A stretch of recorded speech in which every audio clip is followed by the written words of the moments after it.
கட்டுமான களஞ்சியம் நேயர்களுக்கு வணக்கம். ஸோ இதில் வந்து இன்றைக்கி நம்ம இந்த கிச்சன் கவுண்டர் டாப்பை வந்து உடைக்கணும் அப்படிங்கிறவங்களுக்கு இந்த வீடியோ வந்து ரொம்ப யூஸ்ஃபுல்லாக இருக்கும்.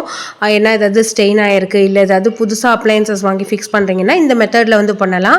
அதுக்கு ஃபஸ்ட்டு சேஃபாக இன்டீரியர் அந்த இதெல்லாம் வந்து அந்த கார்பெண்டர் வச்சு ரிமூவ் பண்ணி எடுத்துருங்க. அதுக்கப்புறமா மேக்ஸிமம் ரொம்ப ஹம்மர் போடாமல் இந்த மாதிரி ஒரு கட்டிங் மிஷினை வச்சு எங்கெங்கே வந்து கட் பண்ணணுமோ அதெல்லாம் வந்து கட் பண்ணிடணும்.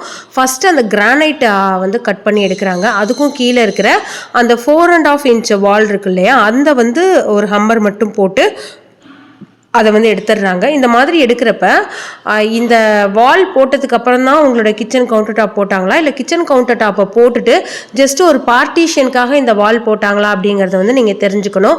ஏன்னா அதுக்கு தகுந்த மாதிரி அவங்க உடைப்பாங்க. சப்போஸ் நீங்கள் வால் போட்டதுக்கு அப்புறமா கவுண்டர் டாப்பை தூக்கி அதில் வச்சுருக்கீங்க அப்படின்னு சொன்னாக்கா அதில் வந்து நிறைய கட்டிங்ஸ் மிஷின் வந்து கட்டிங் மிஷின் போட்டு அதை வந்து எடுத்துடுவாங்க.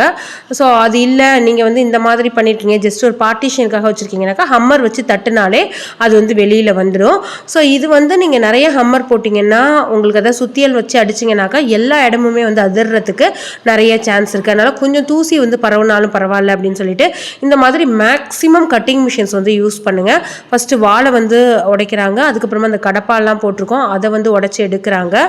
ஸோ அதுக்கப்புறமா வந்து நம்ம கொஞ்சம் லெவல் வந்து தூக்க போகிறோம். டிஷ்வாஷர் வைக்கிறதுக்காக தான் இந்த ஒரு செட்டிங்கே வந்து போடுறோம். கடப்பாலாம் லைட்டாக தட்டுனாலே வந்து வந்துடும். ஸோ அது வந்து ஒரு பெரிய டாஸ்க்காக வந்து இருக்காது. இருந்தாலும் அந்த வாலை வந்து லெவல் பண்ணுறதுக்காக அதையும் லைட்டாக வந்து உடச்சிக்கிறாங்க. நம்ம வந்து நீங்கள் பக்கத்தில் இருந்து அதை பண்ணுறீங்க அப்படின்னாக்கா அதாவது முக்கால் வால் செவுத்தில் வந்து எது பண்ணாலும் தாங்கிக்கும். பட் இந்த 4.5 செவுருங்கிறது வந்து கொஞ்சம் வந்து நம்ம பார்த்து தான் ஹேண்டில் பண்ணணும்.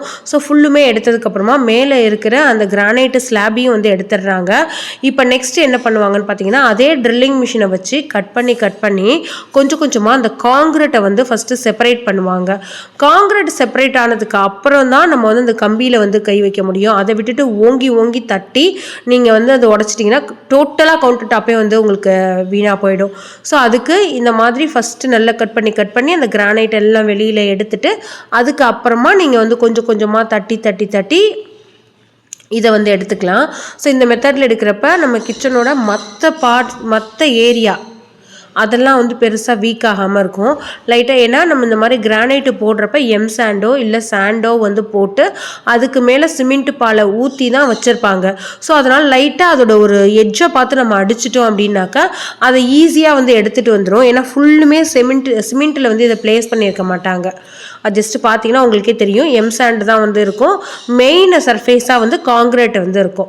ஸோ இப்படி அழகாக வந்து கொத்தி எடுத்துட்டிங்கன்னா நம்ம அந்த வாலில் ஒட்டி இருக்கிற அந்த டைல்ஸுமே வந்து அஃபெக்ட் ஆகாது. இப்போ நெக்ஸ்ட் வந்து என்ன பண்ணுறாங்கன்னு பார்த்தீங்கன்னா அந்த காங்கிரீட்டை கொஞ்சம் கொஞ்சமாக எடுத்து இந்த மாதிரி ஒரு உளி வச்சு தட்டிடுறப்ப உங்களுக்கு ரொம்ப அஃபெக்ட் ஆகாமல் வந்துடும். ஏன்னா பக்கத்துலேயே இதில் வந்து பார்த்திங்கன்னா சிங்க்குமே இருக்குது.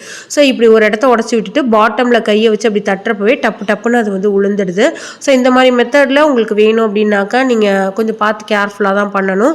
இப்போ லாஸ்ட்டாக வந்து பார்த்திங்கன்னா நம்ம எல்லா காங்கிரீட்டையுமே வந்து எடுத்துட்டோம். அடுத்து இந்த கம்பி கட் பண்ணுறதுக்குன்னு ஒரு மிஷின், அதாவது எல்லாத்துக்குமே ஒரே மிஷின் தான். அதில் போகிற பிளேடு வந்து மாறி வரும். இப்போ நீங்கள் செவுத்தை கட் பண்ணணும்னா அதுக்கு வந்து ஒரு மாதிரி வரும். அடுத்து அதே மிஷினில் தான் மரத்தையும் கட் பண்ணுவாங்க. அது மாதிரி ஜிக்ஸாக் பிளேடு மாதிரி இருக்கும். இன்னொன்று இந்த மாதிரி கம்பி கட் பண்ணுறதுக்கு ஒரு கிளாஸ் பிளேடு மாதிரி இருக்கும். அதெல்லாம் நான் உங்களுக்கு ஸ்க்ரீனில் வந்து போடுறேன். ஸோ ஃபைனலாக இதை வந்து பூசிட்டு இது க்யூரிங் ஆனதுக்கப்புறமா நம்ம வந்து ஒரு பெயிண்ட் வந்து பண்ணிட போகிறோம்.